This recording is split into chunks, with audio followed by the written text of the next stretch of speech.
3 ayat yang ke-16. Karena saya mau mencoba untuk memberikan sedikit pengertian kepada kita yang kira-kira persepsi jemaat tentang kitab Wahyu ini ini kitab yang paling mengerikan, Pak. Kitab yang ya udahlah, nggak usah dibahas dulu. Karena isinya tentang akhir zaman, isinya tentang penganiayaan dan lain sebagainya. Rumah saya ditinggal Bapak Ibu karena kalau saya bawa nggak mungkin. Coba saya dibilang Bapak Gading, calon istri saya, kita akan menikah bulan 5, Bapak Ibu, doakan kami. Amin. Gak cuma butuh doa tapi butuh dana, Bapak Ibu. Nanti saya pulang sediain kotak lah di depan. Ya, kita tadi berdua naik motor. Kebetulan tadi kita satu pelayanan bareng dengan Kak Sofi. Kak Sofi udah wanti-wanti, Pak, jangan naik mobil karena nanti lagunya bisa diulang-ulang, Pak. Bapak nggak nyampe-nyampe nanti, Pak. Ketika udah nyampe di Medland, udah nggak sampai lah Bapak di situ terus. Dan kita naik motor berduaan tadi dari jam berapa kita berangkat? Jam 3. Kita jalan santai. Pokoknya petuah Kak Sofi itu selalu ada dalam benak saya ketika saya jalan perjalanan dari Kelapa Gading menuju ke sini. Hati-hati, Pak, jonggol itu beda. Bisa tiba-tiba hujan. Masa sih, panasnya terik banget, saya sampai pakai kaos kaki, pakai semua lengkap. Ketika sampai udah mau menuju daerah jonggol, bener, hujan. Tuhan tolong. Tuhan tolong kami. Ini belum sampai masa basah kuyup, nanti saya masuk angin yang ada. Belum menyampaikan kebenaran firman Tuhan, tapi dalam perjalanan itu Bapak Ibu, yang ada di kepala saya itu cuma satu. Bagaimana dengan Rasul Paulus yang menjalankan mission trip itu sampai 3 kali, nggak ada kata mengeluhnya, bahkan nggak naik kendaraan, jalan kaki. Untuk apa? Untuk menyebarkan Injil dari satu tempat ke tempat yang lain. Dan saya pikir kayak, ya udah, masa kita yang di era modern sekarang ini mudah banget mengeluh. Yang pertama kan Bapak Ibu yang harus diperhatikan dari pendeta-pendeta sekarang itu. Nah, udah masuk mengerikan kan ini. Udah masuk mengerikan kan. Saya nggak bisa dipancing ke sana Bapak Ibu soalnya. Yang paling mengerikan itu apa? Bukan cuma mengeluh, tapi motivasinya udah pada bengkok. Layaknya paling menderita si paling menderita. Tapi nyatanya enggak.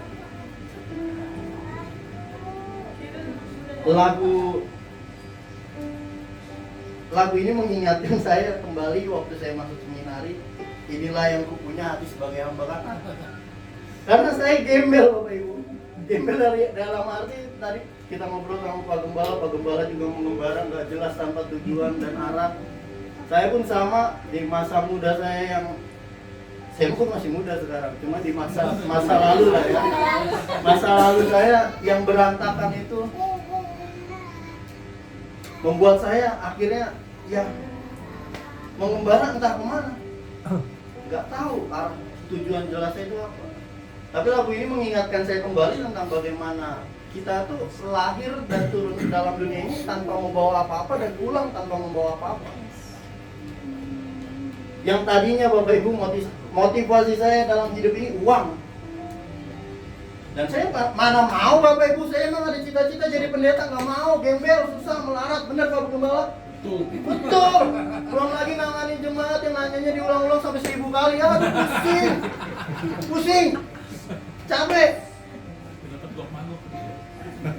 Iya, akhirnya kan begini dalam pelayanan.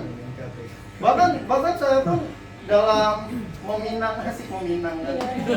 Dalam proses pendekatan ke keluarga calon saya, anak saya mau dikasih makan apa? Firman. Saya jawab, manusia hidup bukan dari roti saja, bukan dari firman yang keluar dari mulut Allah. Sedih nggak? Sedih Bapak Ibu. Apakah itu panggilan yang kayak, wah keren nih jadi gembala, keren nih jadi pendeta, bisa bicara sana sini. Bagi saya itu bukan suatu hal yang mudah dalam kita menjalani pelayanan ini. Bahkan ujung-ujungnya itu nanti yang dilihat itu adalah motivasi. Bapak Ibu sekarang, bahkan di kelas pun Pak Romel saya tanya, ngapain jadi Kristen? Ngapain masuk sekolah teologi? Mendingan keluar aja. Kalian gak usah jadi Kristen kalau motivasinya udah salah. Saya selalu menekan, ya ketika Pak Romi sekarang oke lagi perintisan, tapi kalau nanti udah jadi ketua BPD, ketua BPH, saya mau lihat dia masih kenal sama saya apa enggak. Kan itu yang paling susah, kekristenan itu yang paling susah, motivasi hati. Bagaimana memurnikan hati dari awal Tuhan panggil sampai hari ini. Pak, saya mah gampang Pak, gak usah kasih PK-PKan lah Pak. Ya, ketika udah di amplopin, kok tebel ya? Padahal awal motivasi pelayanannya, saya nggak akan terima PK ketika gereja itu masih perintisan, gereja itu belum settle dan lain sebagainya. Tapi kok ini lumayan ya? Kayaknya jauh nih dari Kelapa Gading sampai ke Jonggol nih. Dihitung aja nih kayaknya nggak balik modal nih. Yaudah, ambil aja kali ya, kan begitu. Akhirnya motivasi rusak. Gimana kita ngelihat cerita-cerita dari Kak Sophie tadi pagi, saya juga udah mulai, aduh nanti saya harus lanjutin lagi ke Jonggol. Kak Sophie ketawa-tawa. Kan rumahnya di mana? Jonggol. Oh ya udah. Nanti sore kita ketemu berarti. Oke, kita masuk ke dalam firman Tuhan supaya saya nggak ngelucu-ngelucu doang di sini Bapak Ibu. Nanti saya dibilang bendera sesat. Gelarnya aja berentet tapi nggak tahu apa yang dibahas ya kan.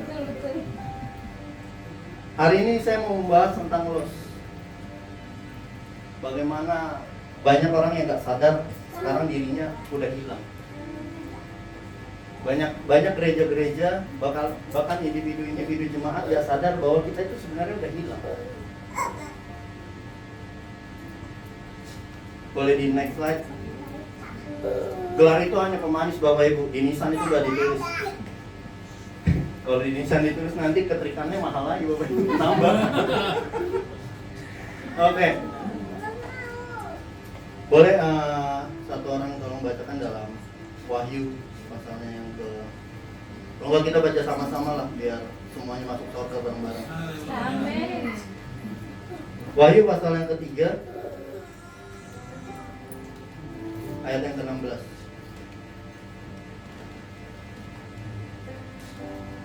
Yang sudah dapat boleh pulang. Haleluya, saya udah di rumah. Oh iya, baru kadang udah pulang dulu nih. Yang udah dapat boleh katakan amin. Amin. Kita baca bareng-bareng hitungan ke 100, 2, 3. Jadi karena engkau suatu dan tidak dingin atau panas, aku akan memuntahkan engkau dari mulutku. Kita harus paham dulu Bapak Ibu konteksnya. Ini apa? Tiba-tiba kok dimuntahkan? Apakah kita akan ditelan Tuhan Yesus dan akan dibuang dimuntahkan itu? Dalam konteks jemaat di Laodikia, mereka memiliki persediaan air di dua tempat yang berbeda. Yang pertama di Hierapolis dan di Kolose. Dan ini adalah dua jenis mata air yang berbeda.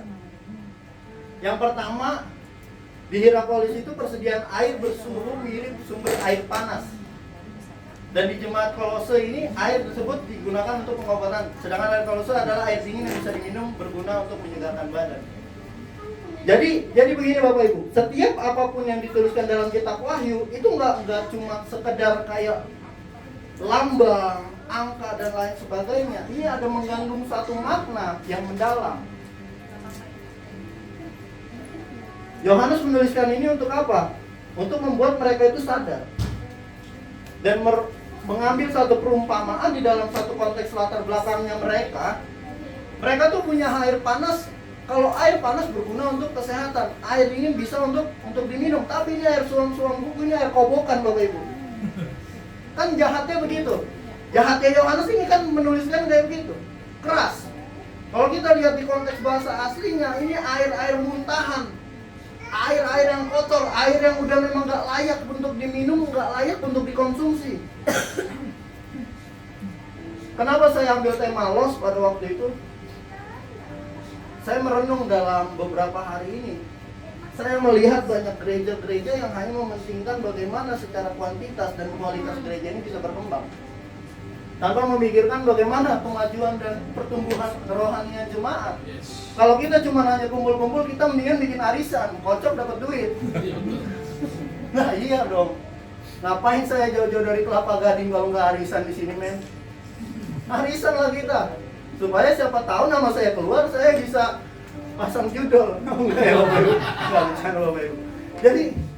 Jadi kita harus lihat konteksnya, bahwa di sana itu ada dua sumber mata air, yang satu berguna untuk kesehatan, yang satu berguna untuk bisa diminum. Nah, Yohanes ini ingin mengembalikan pikirannya mereka.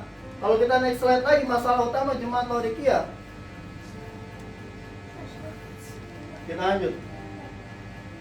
Ayat 17 kita baca sama-sama. 2, 3. Karena engkau berkata, aku kaya dan aku telah memperkayakan diriku dan aku tidak kekurangan apa-apa, dan karena engkau tidak tahu maka engkau melarat dan malang, miskin, buta dan telanjang. Apa Bapak Ibu yang didapatkan di sini? Miris. Jemaat Laodikia merasa bahwa dirinya ini mampu. Gue ini orang kaya. Gue ini orang yang gak perlu Tuhan. Dan apalah arti kekristenan, apalah arti Tuhan kalau semuanya itu bisa dibeli. Gue punya dua sumber mata air yang sangat berguna. Dan di dalam kekayaan ekonomi jemaat Laodikia itu gak ada tandingannya kalau mau kita lihat.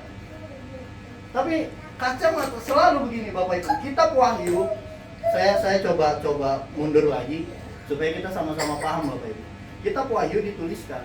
Kan pertanyaan kita selama ini di jemaat, kenapa kitab Wahyu itu harus dituliskan dengan banyak berbagai simbol, angka dan lain sebagainya? Jawabannya itu cuma satu. Kita harus lihat konteks historisnya. Kita harus lihat konteks latar belakangnya. Wahyu ini ditulis tahun berapa? Tahun 95. Siapa kaisar yang memimpin pada tahun 95? Domitian. Kenapa pemerintahan Domitian? Nah, pemerintahan Domitian ini mau diakui sebagai Tuhan. Tahun 95-96 kekaisaran Romawi mau diakui sebagai Tuhan dan semua orang harus menyembah kaisar. Siapapun yang tidak menyembah kaisar pada waktu itu, hukumannya adalah mati. Nah, bagaimana Yohanes ini mendapatkan pewahyuan yang daripada Tuhan dan dikirimkan ke Pulau Patmos? Kitab Wahyu ini ditulis untuk apa? Untuk 7 jemaat itu dong. Wahyu 1 sampai Wahyu 3, jemaat Efesus, jemaat Laodikia, jemaat lain sebagainya. Kalau dia ketahuan Yohanes menuliskan satu surat ini dan diteruskan kepada jemaat dengan bahasa yang dimengerti, akhirnya apa? Kekristenan pada waktu itu semuanya sirna dan hilang. Gak ada lagi yang namanya Kristen sampai hari ini. Makanya kenapa kitab Wahyu itu dituliskan dengan berbagai banyak simbol? Supaya apa? Supaya pemerintahan kaisar ini nggak mengetahui apa yang tulisan Yohanes. Bahkan Yohanes dianggap sebagai orang yang paling gila. Lu nulis apaan sih, Nes? Kuda hitam, kuda hijau. Apaan sih? Gue bingung, som-som buku dimuntah-muntahin. Kok nggak seperti biasanya? Tapi kalau kita lihat di dalam Yohanes 1 ayat 1, pada mulanya adalah firman. Dan firman itu bersama-sama dengan Allah, dan firman itu adalah Allah itu sendiri. Bagaimana bahasanya Yohanes yang sangat akademis dan yang paling keren ini bisa berubah tiba-tiba kuda hitam, kuda hijau, kuda putih yang dikirimkan kepada jemaat, malaikat materai 1 sampai materai keberapa dibukakan. Supaya apa? Supaya pemerintahan pada Domitian itu tidak mengerti apa yang dituliskan pada waktu itu ke jemaat, 7 jemaat ini. Sehingga akhirnya apa?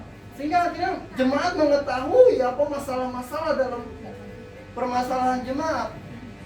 Dan yang paling mirisnya, dari 7 jemaat yang Yohanes kirimkan sampai detik ini, semua jemaat itu hanyalah menjadi reruntuhan. Adakah jemaat yang bertahan? Jemaat Efesus, Laodikia dan lain sebagainya sampai hari ini? Ya ada. Karena kenapa? Karena apa yang pesan yang disampaikan tidak mau dikerjakan dan tidak mau didengarkan. Jadi gini Bapak Ibu, berbicara tentang akhir zaman, gak usah jauh-jauh, gak usah muluk-muluk nanti penghakiman yang pertama tahta putih dan masa 1000 tahun damai dan bagaimana 3,5 tahun kita disiksa. Gak usah berbicara seperti itu. Hari ini kita gak melakukan kehendak Tuhan, nerakamu sudah hadir dalam hidupmu. Apa yang menjadi nyatanya Pak? Mungkin hari ini kita gak akan merasakan. Karena begini, hukuman Tuhan tidak berbicara tentang bagaimana Tuhan menghukum manusia di dunia ini. Tapi hukuman Tuhan berbicara tentang bagaimana Tuhan menghukum manusia di akhir nanti. Ya Bapak Ibu, berarti kalau Bapak Ibu kita saudara semua sedang melakukan apa yang namanya pelanggaran di hadapan Tuhan, ya berarti kita sedang menabung. Udah gitu aja. That simple. Intinya kacamata Bapak Ibu. Kan begitu. Akhirnya apa? Manusia sedang tidak merasakan lagi hadirat Tuhan. Akhirnya kita merasakan kehilangan. Bahkan kita sudah hilang. Loss itu bukan berarti sesuatu yang tidak ada. Tapi memang loss itu udah sesuatu yang memang udah gak bisa kembali. Apa yang hilang tidak bisa kembali. Sama kayak lost track, loss apapun itu, loss namanya udah loss sesuatu yang ada dan tidak akan pernah kembali, hilang, selesai. Kalau kita lihat di next slide berikutnya, indikasi masalah. Jemaat Laodikia memiliki banyak kekayaan dan menganggap dirinya tidak kekurangan suatu apapun. Kita lihat apa yang paling kurang, nggak ada. Kegagalan utama kekristenan adalah menjadikan standar kesuksesan dunia sama dengan kedekatan dengan Tuhan. Gue orang yang paling diberkati Tuhan karena gue kesini bawa Alphard. Gue orang yang diberkati Tuhan karena Tuhan selalu membawa gue naik menjadi kepala dan bukan ekor. Pret. Saya mau bilang pret. Siapa yang mau berdebat dengan saya, silakan. Data diadu dengan data. Dan sampai hari ini gak akan ada yang berani. Dan gak akan ada yang mau mengulas tuntas tentang wahyu. Dan rata-rata gembala-gembala hanya menakut-nakuti jemaat. Supaya apa? Supaya jemaat rajin bayar perpuluhan, supaya jemaat rajin bayar buah sulung. Udah itu aja lah konteksnya. Lu mau mati lu, apa yang lu bisa berikan buat Tuhan? Bukan duit lu bro. Buset dah Tuhan gua mau dibayar berapa? Hebat bener. Kan begitu kalau kata orang Jakarta kan. Hebat bener ini orang. Gak bisa. Gak bisa tanpa belas kasihan Tuhan yang turun ke atas kita. Itu gak akan pernah bisa keselamatan itu kita bayar. Ini kan berbicara respon. Bagaimana kita bisa meresponi Tuhan? Bagaimana kita bisa meresponi kasih Allah Bapak Ibu? Tuhan mati di atas kayu salib. That's enough? Enggak. Itu awal daripada kita perjumpaan kita dengan Allah. Tuhan Yesus itu lagi menghancurkan namanya boundaries antara dosa manusia dengan Allah, yang Allah hakikatnya adalah kudus, yang kita tidak bisa bertemu dengan Allah karena kita adalah naturnya adalah dosa. Nah, Yesus ini lagi menghancurkan satu dinding tebal, yaitu yang namanya boundaries dosa antara Allah dengan manusia. Makanya sekarang doa apa yang gak Tuhan dengar? Doa apa yang gak Tuhan jawab? Renungi. Bagaimana dulu itu kita nggak bisa menyampaikan doa kita secara langsung kepada Tuhan karena terhalang dosa. Imamat selalu mengajarkan kita, kalau orang gembel, orang miskin bawa tekukur itu potong. Tapi kalau orang yang agak kaya, yang lembu ya kayak Pak Gembala inilah kita korbanin di kita supaya dosa yang banyak bisa berkurang. Kan begitu. Tuhan melihat bahwa jemaat Laodikia ini udah terlalu high, udah terlalu tinggi, udah nggak lagi menganggap Tuhan. Makanya saya selalu berdoa kepada jemaat supaya jemaat di tempat ini menjadi orang-orang gembel. Kenapa? Karena ketika kita gembel, kita di titik terendah, kita pasti ingat Tuhan. Orang mana yang ada di titik teratas ingat Tuhan? Kenalin sama saya supaya bisa bantu pembangunan di tempat ini. Gak ada Bapak Ibu, gak ada. Ujung-ujungnya orang itu membangun gereja untuk invest hari tua, invest anak cucu. Kan brengsek. Ya biar saya viral sekalian. Nanti kan tinggal saya klarifikasi. Ini menurut saya. Ya kan nggak tahu, ini kan asumsi saya. Bebas. Kalau asumsimu ya terserah, itu pikiranmu. Tapi ini biarlah Alkitab itu berbicara tentang dirinya sendiri. Saya selalu mengatakan kepada mahasiswa saya, biarkan Alkitab itu berbicara tentang dirinya. Jangan engkau tambah, jangan engkau kurang. Kan selama ini comot. Lagunya, aku diberkati, aku dilimpahi, udah begitu aja. Lu mau diberkati itu kan akhirnya lu harus kerja. Gak bisa.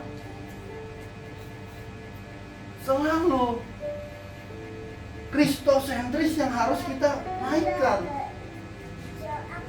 Supaya kita sadar apa yang kita lakukan di bumi hakikatnya habisnya di bumi.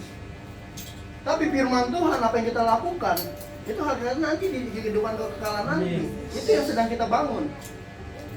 Makanya jangan sampai kita mengalami satu loss, kehilangan, hilang secara total. Saya mau menyadarkan, jangan sampai Bapak itu bisa aja ngomongnya begini. Saya cuma mau mengingatkan, jangan sampai kita kehilangan. Karena orang bodoh yang paling bodoh itu adalah ketika orang itu dalam keadaan salah, tapi dia tidak menyadari kesalahannya. Itu orang bodoh paling bodoh. Bodoh ya. Bodoh yang paling bodoh.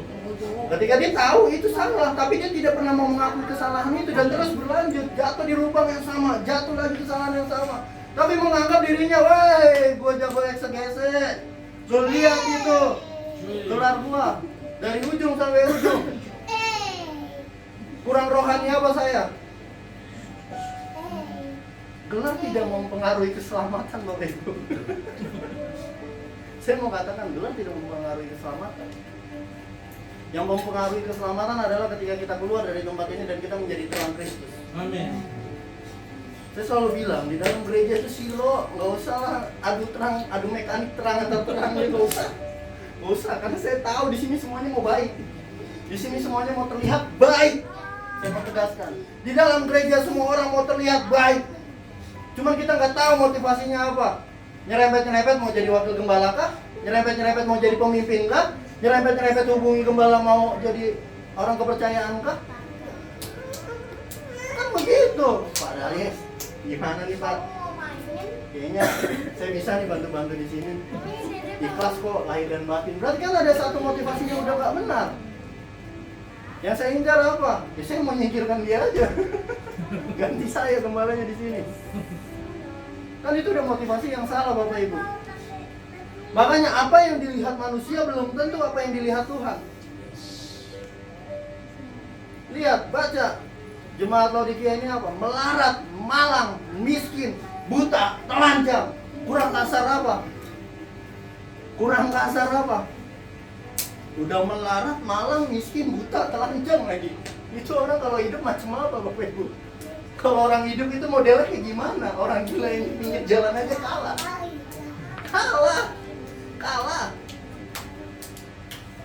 Kalau saya peragain ini kan bahaya ini. Ini buta telanjang nih di jalan aja. Nggak tahu kan mau jalan kemana, arahnya apa, nggak tahu Bapak Ibu. Makanya dibilang kegagalan utama kekristenan menjadikan standar kesuksesan dunia adalah kedekatan dengan Tuhan. Kedekatan dengan Tuhan itu justru ketika engkau dekat dengan Tuhan, masalahmu semakin banyak Bapak Ibu. Ketika engkau dekat dengan Tuhan, ketika engkau berdoa, banyak iblis yang gak suka. Makanya Daniel bilang iblis itu sebagai singa yang mau ngaum-ngaum, mau menerkam mangsanya. Ketika kita menaikkan doa Tuhan, iblis itu gak suka. Ada aja notifnya. Tiba-tiba, Sophie, ya kan? Tuhan. Apa nih? Pak letter belum nih. Nangis lagi tambah kejar itu. Tuhan. Ada notif lagi apa nih? Ada lagi nih, aku laku. Nangis lagi tambah kejar. Kan begitu. Tantangan sekarang tuh bukan tantangan zaman dulu Bapak Ibu. Tantangannya apa sih ini? Ketika kedekatan kita dengan Tuhan udah terhalang gadget. Makanya kenapa saya senang selalu kemana-mana saya tetap bawa Bible handbook ini, supaya saya tidak menghilangkan esensi belajar tentang integritas. Karena kenapa? Ini nggak mungkin ada notif Shopee, ini nggak mungkin ada notif Tokopedia, ini nggak mungkin ada notif WA yang lebih parah lagi, ya kan? Grup gibah. Tuhan tolong grup gibah ternyata kan. Namanya grup gibah lagi ya kan. Gibahin siapa? Gembalanya sendiri. Jemaatnya ada di dalam, gembalanya kita kick ya kan. Bahaya itu kan sering terjadi itu di gereja-gereja modern sekarang. Bahaya ketika jemaat udah gak sevisi, gak sepaham lagi sama gembala, udah kita gibahin gembala aja udah gini. Gimana caranya kita gantilah dari gembalanya. Udah gak asik. Boleh di next slide. Saya minta waktunya agak lama ya Bapak Ibu. Besok Karena Karena rasa-rasanya sayang 3 jam perjalanan digantikan dengan 35 menit tuh nggak fair lah Bapak Ibu. Kasihlah sejam. Kasihlah sejam. Nah, dibilang bahwa apa? Agustinus dari Hippo, bapak-bapak gereja, menjalankan kesombongan sebagai keangkuhan atau pride. Nah ini nih, manusia ini kan paling betah banget nih mempertahankan pride. Wah men, siapa lo dalam gereja? Siapa lo? Kan cuma biasa, gue nih. Duduk harus di depan, kalau bisa di tengah-tengah sini. Duduk di sini ya bapak Ibu. Nah, kalau mau lebih terpandang lagi duduknya di sini. Ya kan gembalanya duduk sini ya. Kan kadang gitu, bangku emang mempengaruhi keselamatan. Kadang saya bingung, bener bingung. Kenapa harus duduk di depan? Katanya di belakang tuh kayak tukang karcis. Gak apa-apa lah saya tukang karcis kerajaan sorga. Yang menjadi fondasi kota duniawi di mana manusia mencintai diri sendiri sampai merendahkan Allah. Mencintai diri sendiri sampai merendahkan Allah. Inilah jemaat-jemaat Laodikia. Ketika keangkuhan itu udah bisa sampai di batas merendahkan Allah. Maksudnya apa? Segala sesuatunya gak pernah tanya Tuhan, bro. Itu merendahkan Allah, gak merendahkan. Lu apa saja masih minta sama Tuhan, tapi segala sesuatu, perencanaan ke depan apapun itu tidak pernah mengandalkan Tuhan. Saya bukannya nggak pernah, tapi sering. Dan inilah yang mau saya ceritakan, ketika kita nggak mengandalkan Tuhan, semuanya gagal. Semuanya gagal. Tapi ketika kita mengandalkan Tuhan, semua pintu-pintu itu bisa terbuka satu persatu. Yang percaya katakan amin. Jangan pernah batasi Tuhan, Bapak Ibu. Saya selalu berdoa. Saya lihat Pak Romel kirim saya Instagram di tempat ini. Saya selalu berdoa buat jemaat di sini. Tuhan akan bawa naik. Ketika motivasi selalu benar. Saya selalu marah-marahin Pak Romel. Kenapa? Ya Pak Romel masih di bawah. Coba kalau udah di atas. Udah PDP, PDT, PDM, apa lo tuh STH, sekolah tinggi hati, nggak jelas kan? Ya kan akhirnya sombong. Duduknya udah bukan lagi begini Bapak Ibu, duduknya udah begini. Kan udah beda kayaknya. Nah ini yang harus kita hindari. Kesombongan adalah awal dari dosa karena manusia ingin mengatur nasibnya sendiri tanpa Tuhan. Nanti kalau buku saya udah jadi, saya bagiin di jemaat tempat ini. Saya kirim ke Pak Romel. Bagaimana tentang teologi kotak? Sering kali kita yang menuhankan Tuhan. Nah itu bahaya. Tidak dibaptis, tidak selamat, tidak berbahasa roh, tidak selamat. Nah ini Tuhannya siapa? Kadang saya keder, Tuhan ini siapa? Doktrin itu kan ciptaan manusia. Betul. Saya selalu menyandingkan bagaimana orang yang di sebelah kanan Yesus, yang tidak bisa berbahasa roh, yang tidak melakukan kebaikan, yang tidak dibaptis, tapi bisa berdiam bersama-sama di Firdaus dengan Allah. Kan kita berarti lagi berbicara tentang grace, anugerah. Ya. Dan cintanya Tuhan terhadap kita. Dan bagaimana respon kita terhadap cintanya Tuhan kan itu. Saya mau mengatakan jangan mau terpengaruh dengan doktrin-doktrin yang diciptakan gereja. Karena doktrin itu nggak akan membawa kepada keselamatan. Yang membawa kepada keselamatan adalah hubungan relasi kita dengan Allah. Kenapa saya geram banget dan saya selalu mau menuliskan ini? Karena udah terlalu parah. Baptisnya juga diatur lagi harus selamanya Tuhan Yesus. Terus gimana? Kalau lagi perang begitu kan? Perangnya di Timur Tengah lagi ya. Pasir semua, udah baptisnya pakai pasir. Kan baptis itu adalah lambang daripada pertobatan. Yang penting kan bagaimana mulut dan hati kita mengaku bahwa Yesus adalah Juru Selamat dan Tuhan.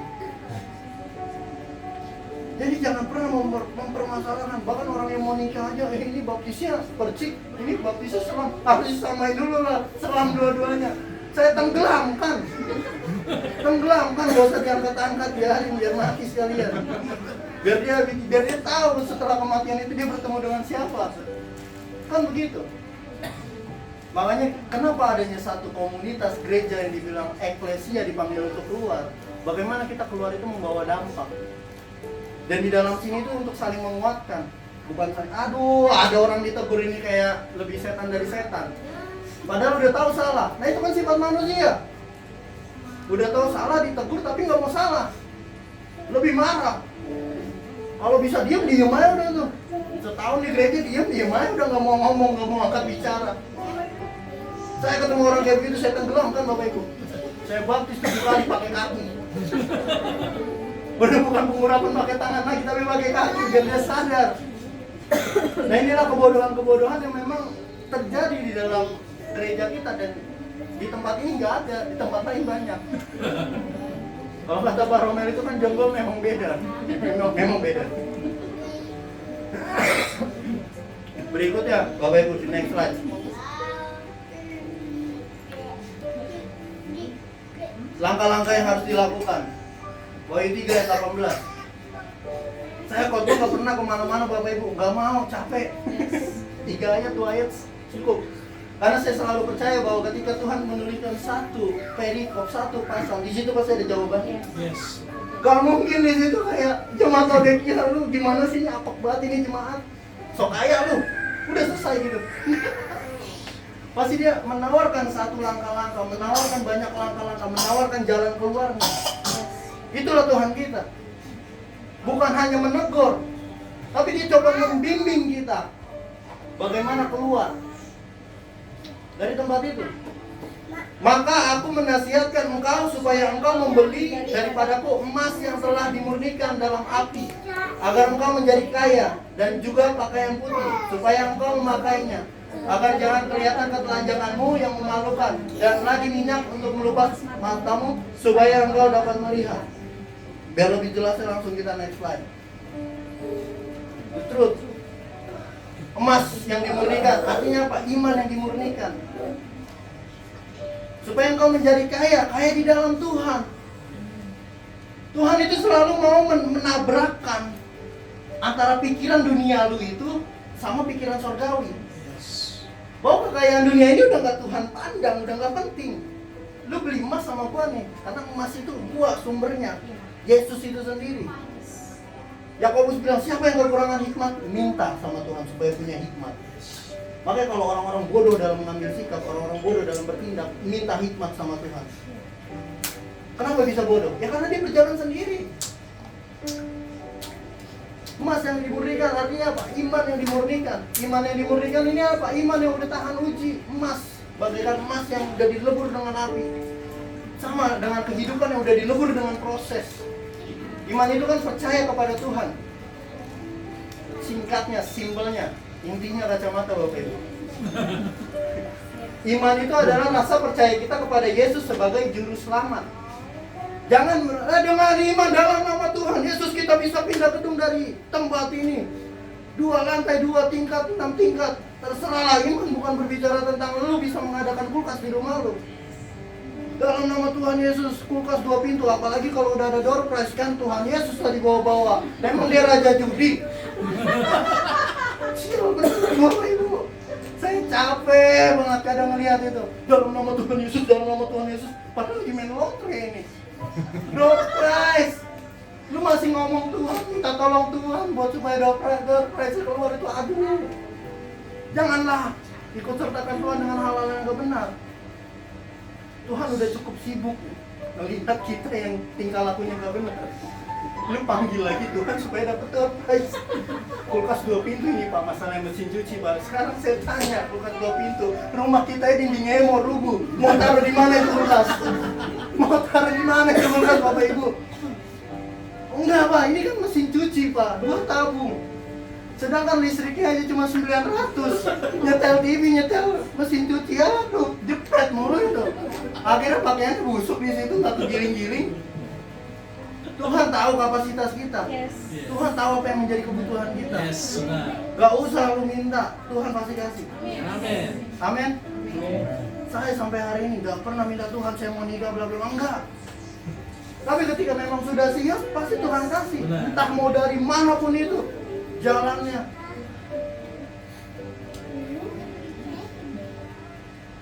Gaji hamba Tuhan, yang penting bisa makan. Kan janji Tuhan kan cuma supaya kau tidak mementingkan atau memikirkan apa yang kau makan, minum, pakai. Ya kan kita bisa beli baju, bisa makan, bisa. Udah itu aja ini. Tapi damai sejahtera ini loh yang nggak bisa dibeli. Yes. Kita megang jutaan dolar, kita tradingin apa nggak dapat duit. Coba saya mau lihat ya. Ada orang kaya yang hidupnya damai sejahtera, tenang-tenang aja. Di mana hartamu berada, disitulah hatimu. Lu parkir motor di luar, kuncinya mana ya? Kuncinya di mana ya? Padahal lagi ibadah, kuncinya di mana ya? Keluar dia turun, wah lagi WL udah tinggal aja. Kan di mana hartamu berada, di situ hatimu. Nah inilah kekristenan zaman sekarang. Kelihatan banget. Di dalam gereja aja HP bisa hilang. Saya pernah hilang kok. Iya, di dalam gereja aja kolektornya bisa minus. Naruh 2.000 ngambil 100.000.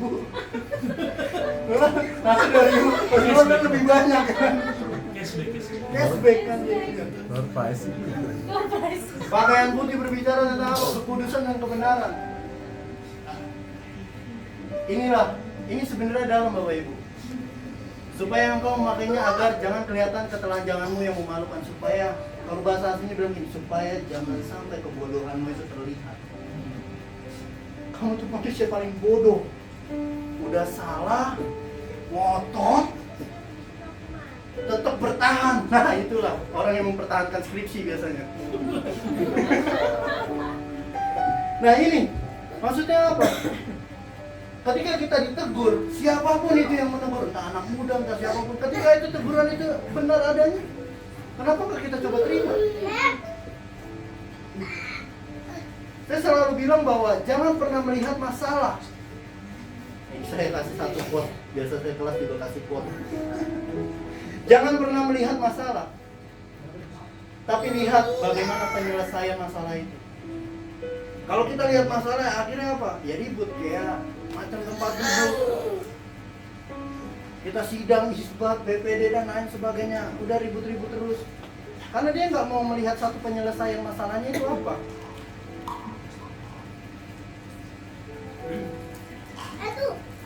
Yang ketiga, minyak melumas mata. Penglihatan rohani. Ternyata latar belakang dari jemaat Laodikia ini, dia adalah salah satu tempat terbesar dalam pembuatan itu yang namanya salep mata pada zaman itu. Ini obat paten mata ini dari Laodikia ternyata.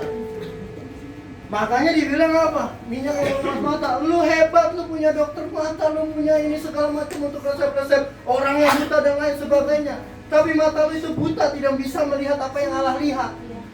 Ini tajam gak tajam? Sama aja kayak Tuhan tuh ngomong sama saya, kamu itu dosen, tapi kamu bertindak bodoh. Seperti orang yang gak punya akademis. Itu sakit gak sakit? Sama ini teguran ini sakit gak sakit? Tapi pada akhirnya apa Bapak Ibu? Apakah mereka berubah? Enggak sama sekali.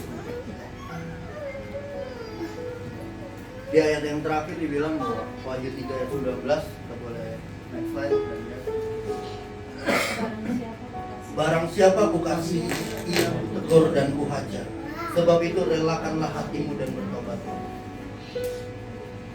Orang sampai di titik mana sih?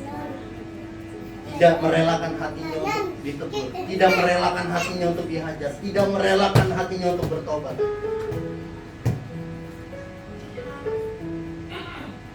Kan begitu masalahnya. Ini kan suami dalam rumah tangga, gak mungkin lah minta maaf. Istrinya, saya kan perempuan, raja dunia, gak mungkin kata maaf itu bisa terlepas dari mulut saya. Kan itu, karena kenapa? Karena hatinya gak rela.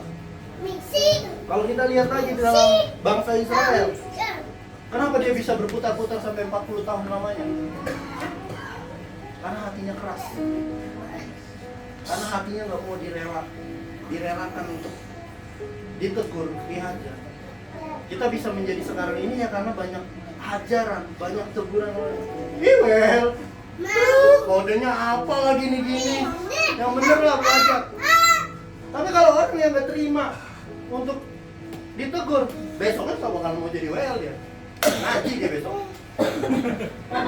Wasidahan udah nggak ada koda-koda kodik, nggak ada. Udah tekupak.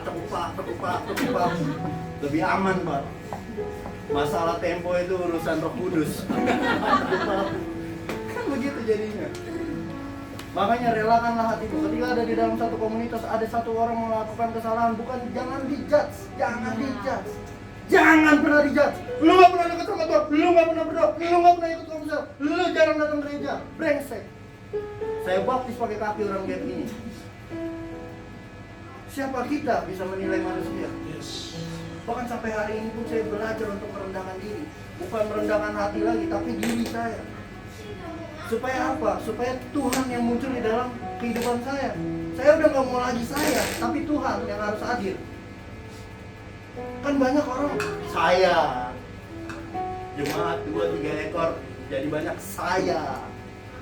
Banyak juga kesaksian yang cuma hanya saya dari saya. Gak ada esensi tentang Tuhan di dalamnya. Saya gak pernah mau. Pak bikin ini ya Pak, ini Pak, ini Pak.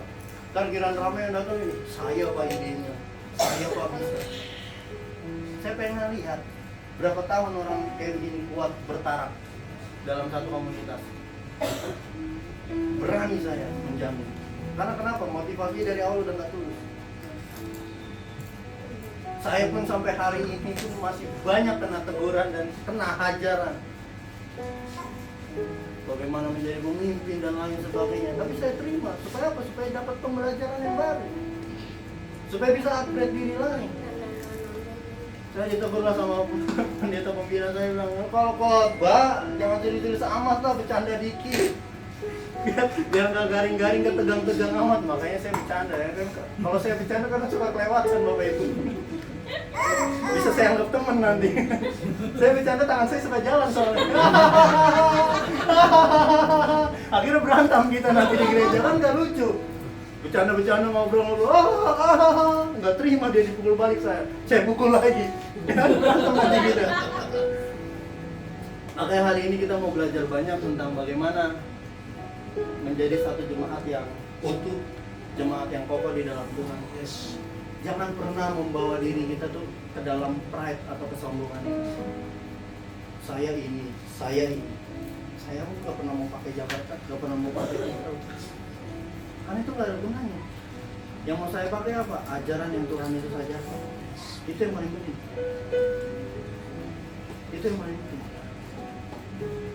Akhirnya kita bisa menilai satu jemaat yang kokoh, jemaat yang kuat di dalam Tuhan. Mau ada badai apapun di tempat ini, atapnya udah nggak ada, langit-langit hilang, listrik mati pun kita masih tetap bertahan di sini.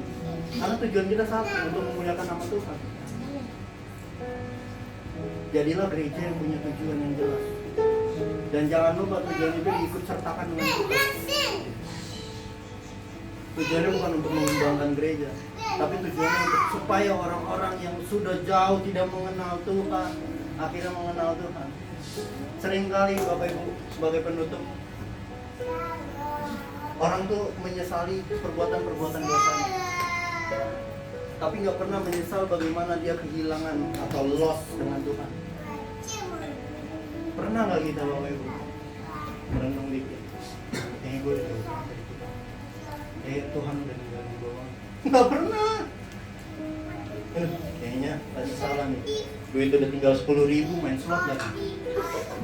Aduh Tuhan, bisa beli warteg itu harusnya. Tapi saya yakin ini pasti WD.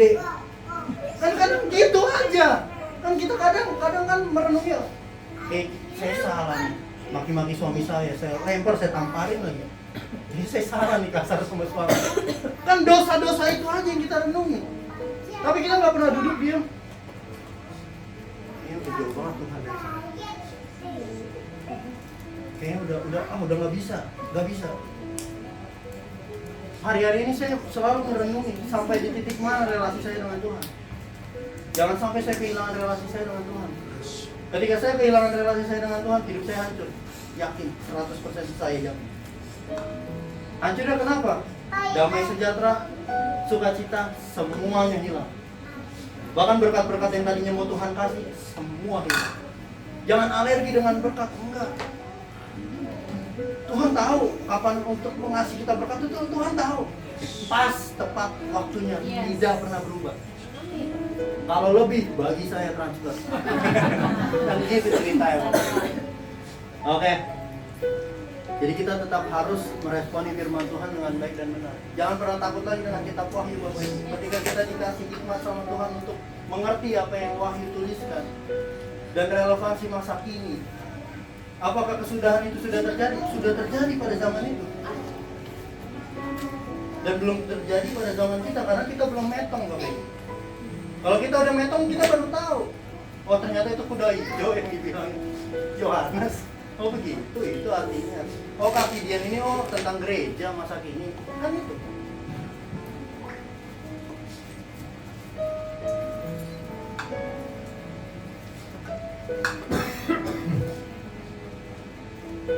Biarlah apa yang saya katakan hari ini boleh bertumbuh bersama-sama. Terlebih lagi bukan cuma hanya mendengarkan di tempat ini Bapak Ibu, tapi kita keluar melangkah, kita bisa menjadi pemenang-pemenang yang memang Tuhan sudah tetapkan dalam hidup kita.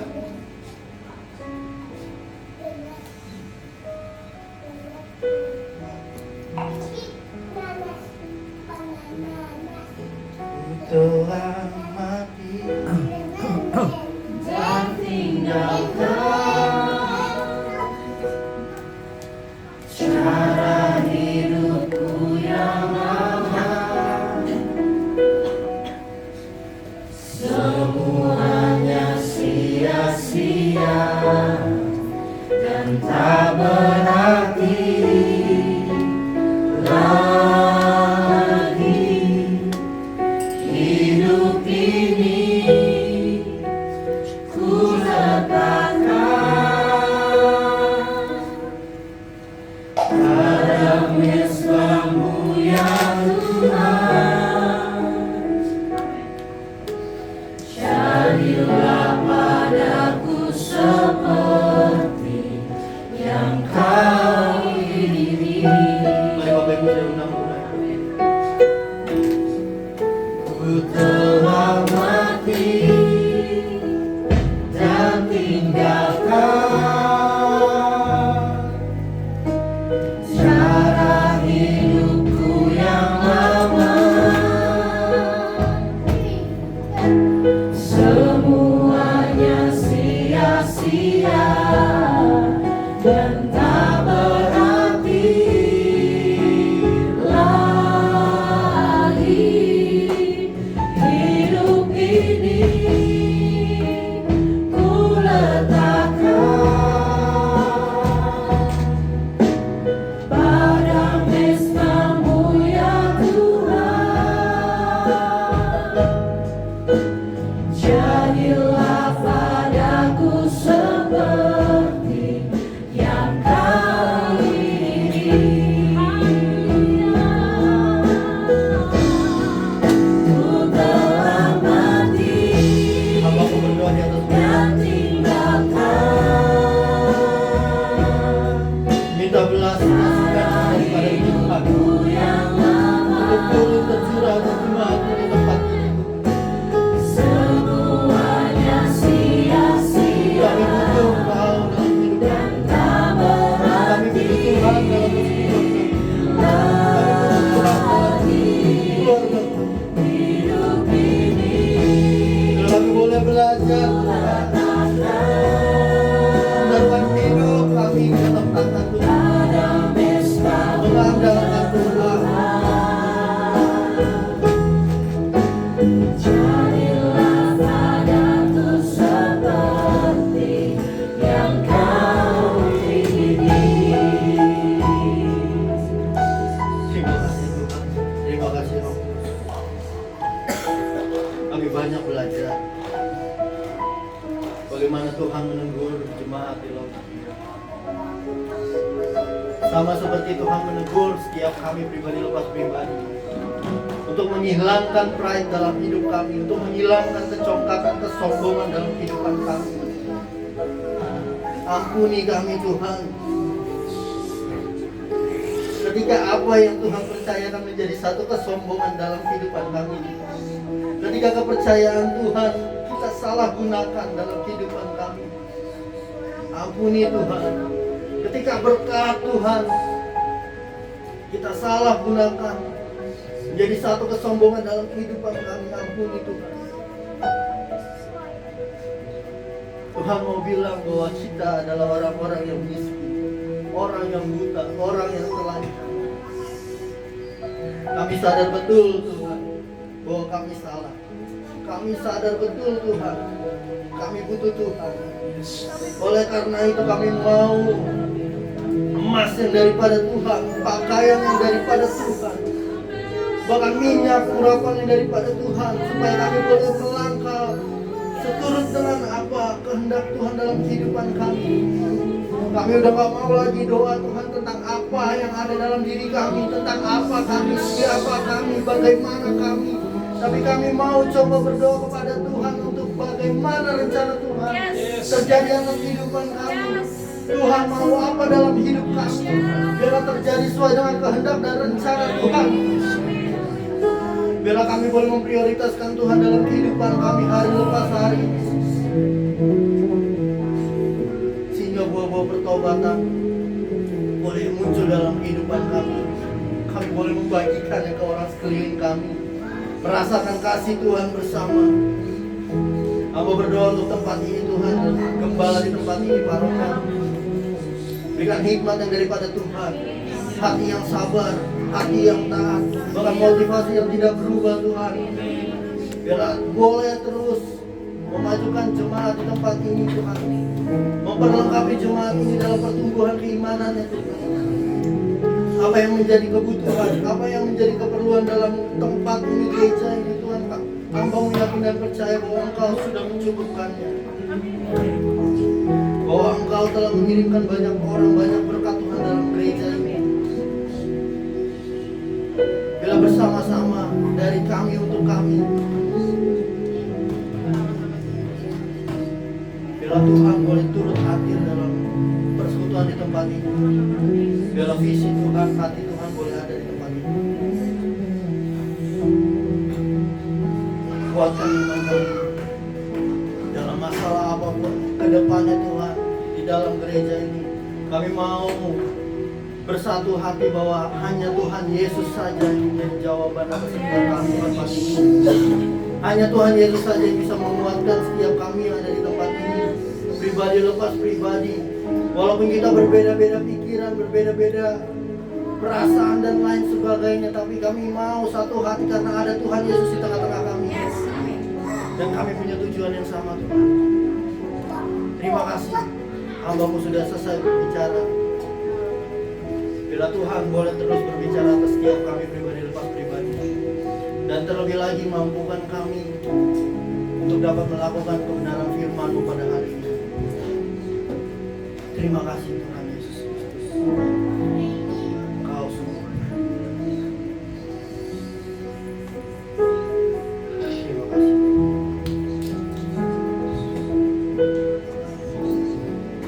Ku telah mati dan tinggalkan cara hidupku yang lama.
Baik Bapak Ibu dikasihi Tuhan, kita sudah mendengarkan firman Tuhan. Tiba saatnya kita memberikan persembahan yang kedua, yang terbaik bagi pekerjaan Tuhan.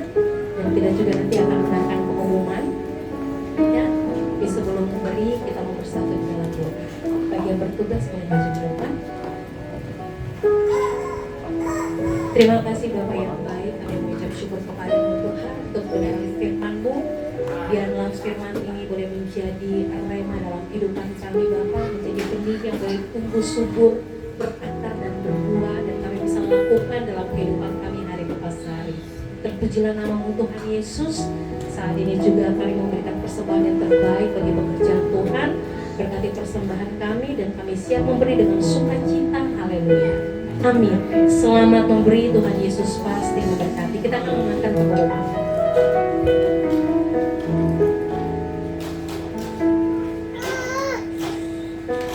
Salam saudara-saudari yang terkasih di dalam Tuhan Yesus Kristus. Terima kasih sudah beribadah bersama-sama kami di tempat ini. Berikut saya mau menyampaikan pengumuman ibadah raya diselenggarakan setiap hari Minggu jam 17.45 di tempat ini. Terus bila mana ada yang punya kerinduan ingin membuka pintu rumahnya untuk ibadah keluarga, boleh menghubungi Ibu Desi atau Bapak Romel. Terus di bulan ini mau diadakan ibadah keluarga di rumah saudari Kris, saudara Kris. Nanti tanggalnya diumumkan, nyusul. Anggota baru Kris. Selesai pengumuman dari saya, terima kasih. Terima kasih. Nanti kita akan mengakhiri ibadah kita dan sebelumnya kita akan bersyafaat bersama-sama. Mari Bapak Ibu saja kita semua berdiri.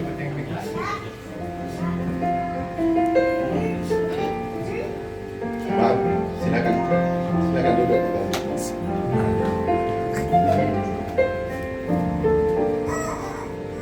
Salam. Puji Tuhan, kita bertemu dengan Bapak Pendeta yang sungguh luar biasa di hari yang lebih indah ini. Firman Tuhan ini sangat menggugah hati saya. Saya berharap juga kita semuanya seperti itu. Kita harus menyadari bahwa kita itu adalah seorang gembel yang ada di titik bawah. Kenapa? Karena memang Tuhan itu ada di atas. Dia dari atas, kita dari bawah. Maka sepintar-pintar mungkin kita untuk merendahkan diri di hadapan Tuhan, supaya kita itu selalu ada bersama Dia. Firman ini sangat luar biasa, ya. Dan yang menyampaikannya juga sangat diberkati, ya. Percayalah, ya. Surat Mazmur kalau nggak salah, diberkati engkau dalam banyak hal.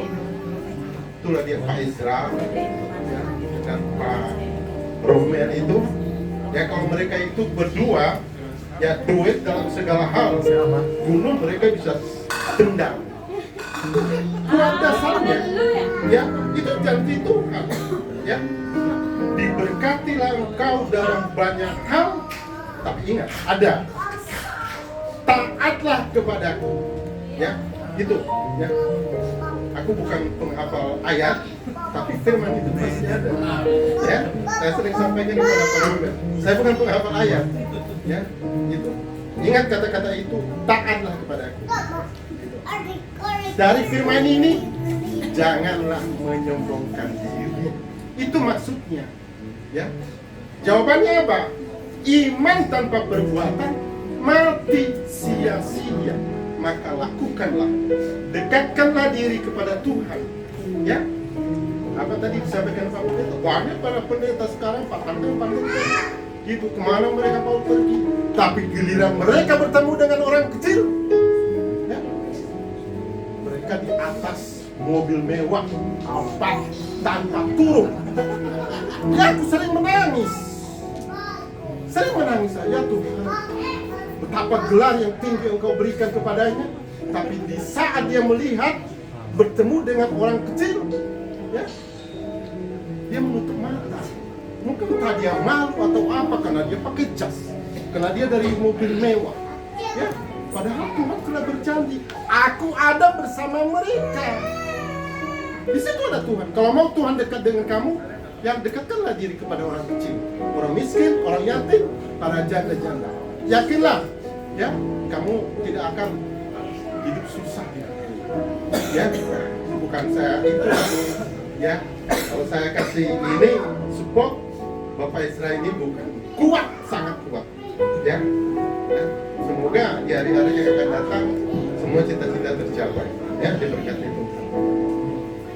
Seperti saya sampaikan kembali di minggu yang lalu, ya, dengan geopolitik yang semakin memanas sekarang ini, ya, kita tetap bersiap-siap, ya, dari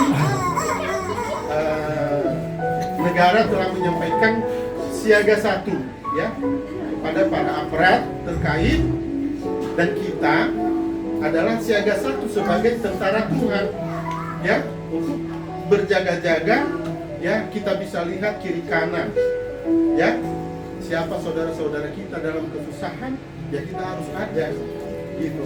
Bagi para jemaat yang punya problem apa, silakan sampaikan kepada Ibu Desi, Pak Romel, gitu, ya. Atas pertolongan Tuhan nanti kita akan datang sama-sama kita melihat, ya.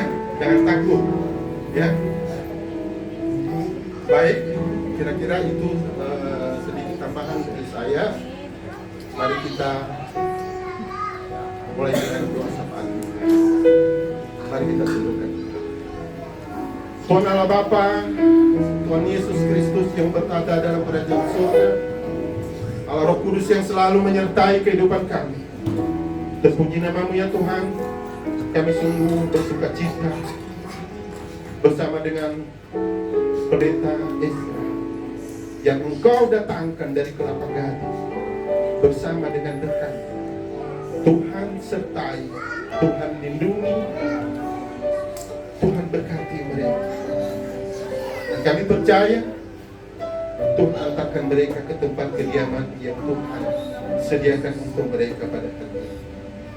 Juga kami berterima kasih Tuhan, Engkau telah menyertai kami, seluruh jemaat-jemaat-Mu yang ada di sini, baik para jemaat maupun para pelayan-pelayan. Tuhan Yesus, berkatilah kami. Kami mohon dengan segala kerendahan hati kami, Tuhan Yesus.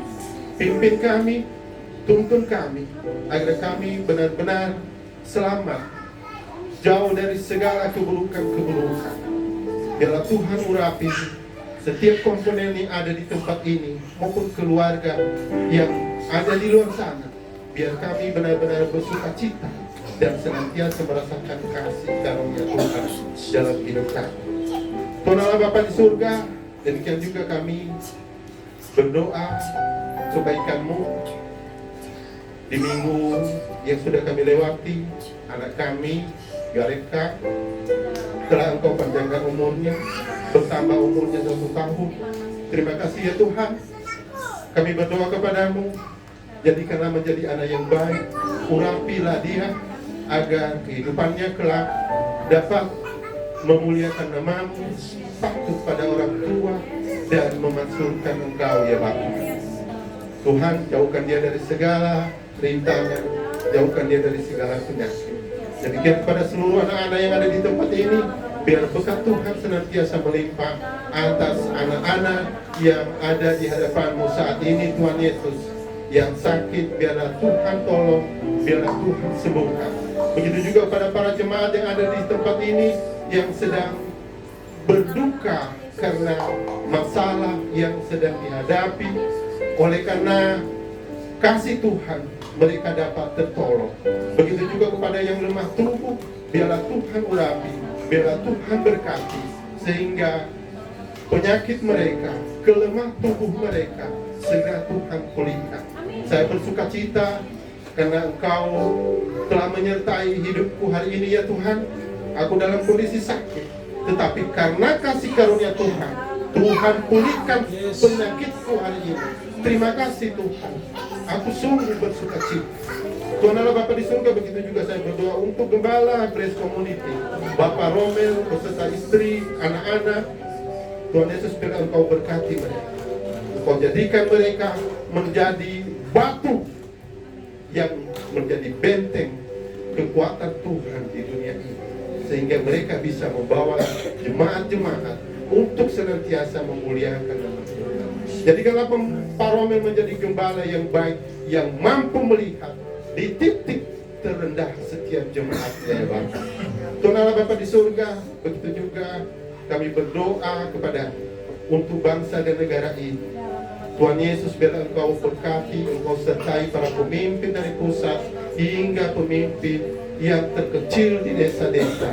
Biarlah Tuhan pakai mereka untuk menjadikan mereka menjadi pemimpin yang baik, yang mampu mengurus jemaat-jemaat dengan baik. Tuhan Allah Bapa di surga, tak lupa juga kami berdoa untuk dunia ini yang sedang dalam kondisi yang tidak baik-baik saja. Tuhan Yesus, biar Engkau berkati bangsa Israel, Engkau berkati Amerika Serikat untuk menjatuhkan orang-orang yang melemahkan Engkau di dunia ini. Tuhan Yesus, kami yakin dan percaya Engkau bersama dengan mereka. Engkau memberkati mereka. Tuhan Allah Bapa di surga, segala puji hanya kepadamu. Kami naikkan segala doa. Kiranya kasih karunia Tuhan menyertai hidup kami dari sekarang sampai selama-lamanya. Dalam nama Tuhan Yesus Kristus, kami berdoa dengan penuh pengucapan syukur, karena Engkau Bapa yang baik yang telah kami mengajarkan kami dengan doa Bapa kami. Mari bersama-sama. Bapa kami yang di surga, dikuduskanlah namamu, datanglah kerajaanmu, jadilah kehendakmu di bumi seperti di surga. Berikanlah kami pada hari ini makanan kami, dan ampunilah kami akan kesalahan kami, seperti kami juga mengampuni orang yang bersalah kepada kami. Dan janganlah membawa kami ke cobaan, tetapi lepaskanlah kami dari dosa. Karena Engkau yang kerajaan dan kuasa dan kemuliaan sampai selama-lamanya. Amin.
Arahkan hati kita di hadapan Tuhan dan angkat tangan kita sesuai dengan firman yang Tuhan katakan dan firman yang Tuhan tuliskan kepada kami.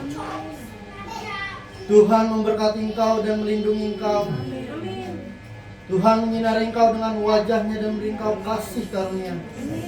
Tuhan menghadapkan wajahnya kepadamu dan memberi engkau damai sejahtera.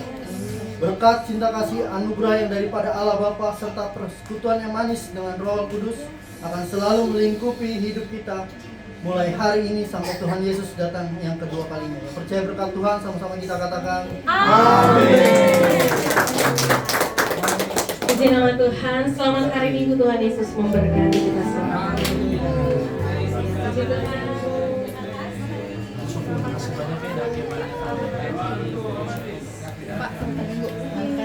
Selamat Minggu, berkati.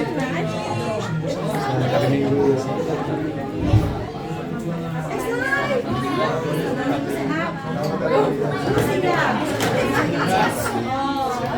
Ini aja. Gusti ya.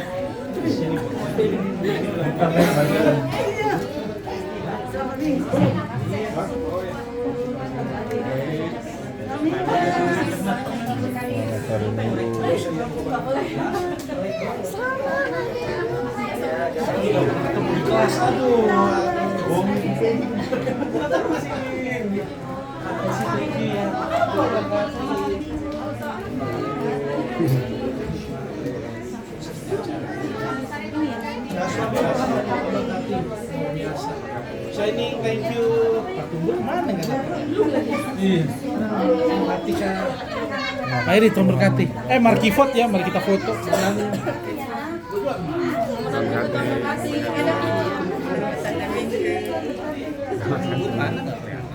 Tahu lagi acara kali.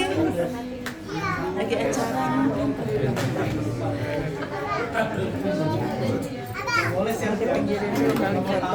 Iya.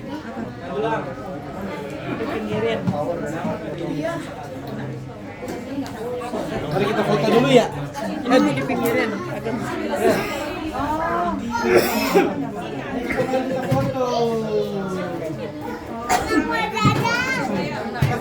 Kita pasang lagi di sini.